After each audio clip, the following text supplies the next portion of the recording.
Week 12, Monday Night Football, Ravens-Chargers. When I got to this game in the Week 12 game previews video I did, it got cut short. I got a phone call, and almost right in sync with that, my battery died. Defense operates at the 6th. Where the hell's my phone?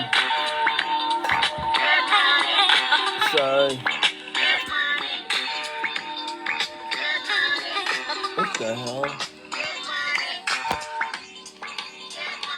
Died shortly after, so I'm recording this as a standalone Monday Night Football game preview. Like I started to say in the original video, I like the over, but by the time I came to the conclusion of liking the over, the number was gone. This opened on a key number of 48.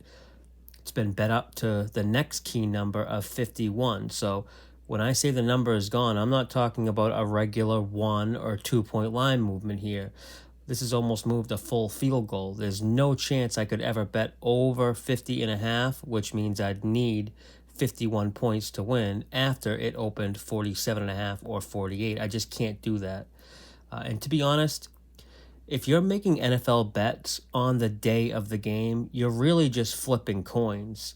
And what I mean by that is lines have already been shaped. They're already at their most efficient point, and for the most part, making bets on the day of the game in the NFL, you're just betting with no edge.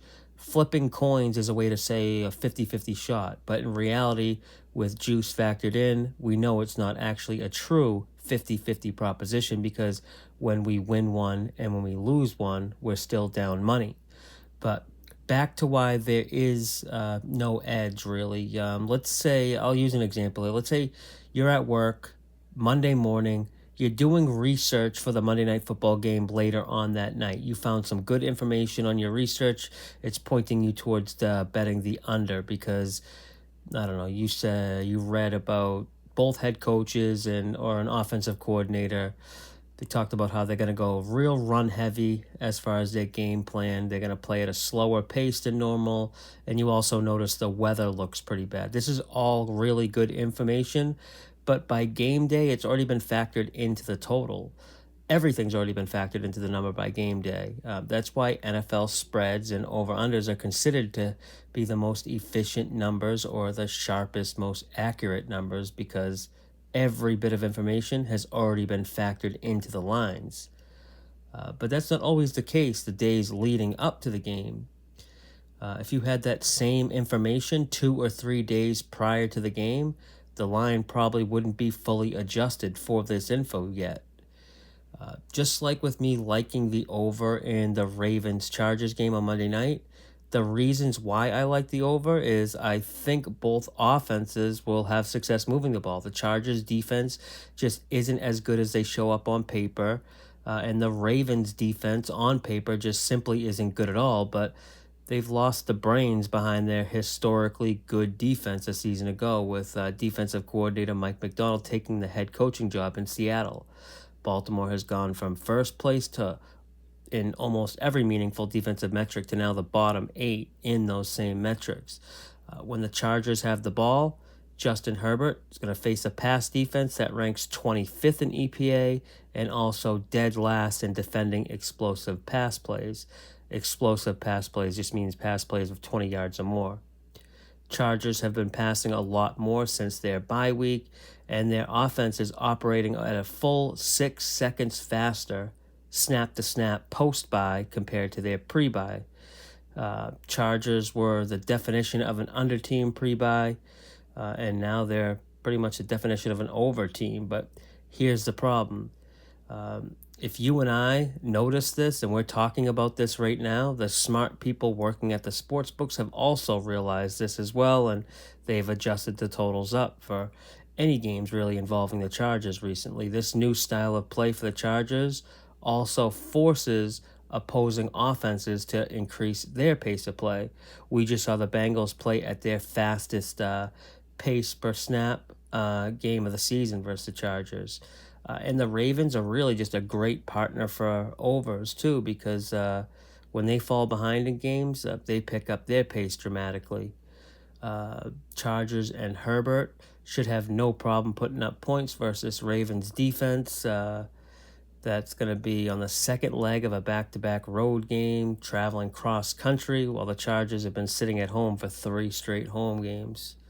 And, as I kind of talk through this, I do think the Chargers win this game. This Chargers team has only 3 losses, and they've all come against teams that lead their respective divisions, the Steelers, Cardinals, and Chiefs. Or at least they all led their divisions coming into week 12. And we talk about turnovers being the ultimate X factor, and how or how teams who win the turnover battle also cover the spread 70% of the time. Well, the Chargers are the best at taking care of the ball. Only 5 turnovers all season. They've played 7 games this season with 0 turnovers. Now, I haven't bet anything yet. I'll have player props listed in the Discord community. The Chargers creep back towards 3. I might click that in, but if it doesn't get to 3, or at least a very inexpensive 2.5 where I could buy up to 3, I'm perfectly fine with sitting this game out. I don't care that it's a Monday night game. When you're betting for the sole reason to make money, you don't think of betting with the need to have action. In fact, most members of the Discord know this. I'm looking for reasons to not bet games more than reasons to make bets. Each bet really is an investment, in my opinion. It's not for entertainment.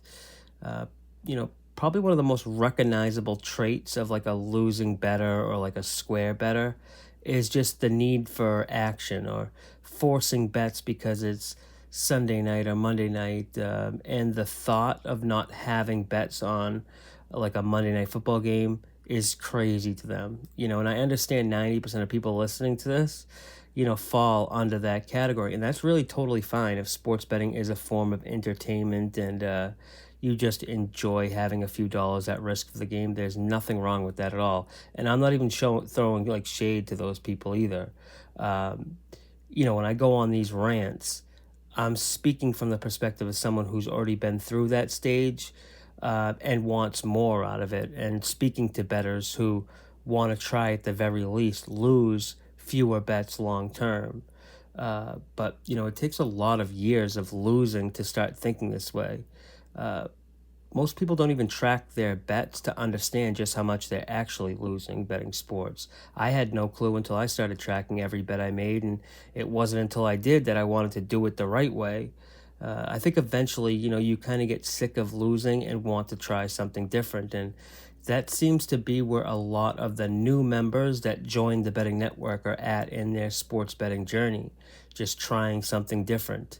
If you're someone that's been betting for a while, maybe paying for picks right now, and you want to find an alternative, just join the Discord for free. The invite link is in the description of this video or in my bio. You can join for free and DM me, leave a comment, let's talk, and then we'll just go from there. I'm not going to guarantee you or throw a sales pitch at you. I just want to see where you're at in your sports betting journey and what you're trying to get out of it.